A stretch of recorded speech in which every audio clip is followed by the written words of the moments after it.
Oggi non sono vestita di nero. Vorrei riuscire a dire quelle cose che non sono riuscita a dire sul palco del TEDx di Rovigo. Innanzitutto volevo ringraziare Matteo, Silvia e tutta l'organizzazione del TEDx di quest'anno. Io non ho parole, non so cosa dire. Tutto quello che volevo dire penso di averglielo già detto di persona. Tutti noi abbiamo dei problemi, tutti noi abbiamo un passato più o meno burrascoso e traumatico, ma io con quello che ho vissuto e con la mia malattia non mi sarei mai aspettata di... Insomma, per me non è niente tutto questo, per me non so neanche... non ho mai fatto video in cui parlavo di queste cose, appunto perché per me non è neanche realtà, non me ne sto rendendo conto, forse.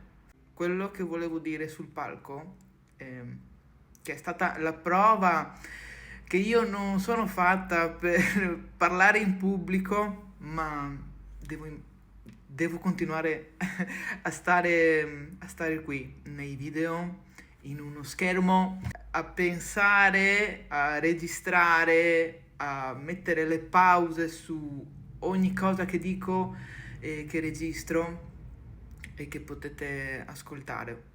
Mi è stato detto che sembravo buffa, che parlo strano, che ho una voce strana, che sono strana. Sì, è da una vita che me lo sento dire e non voglio metterla come giustificazione, ma io sono nata con una malattia genetica rara che si chiama sindrome di Noonan, potete leggerlo anche nella descrizione del mio profilo, che mi causa problemi di salute in tutto il corpo, compresi problemi gravi agli occhi. Se avete notato che cado ovunque è perché non vedo bene.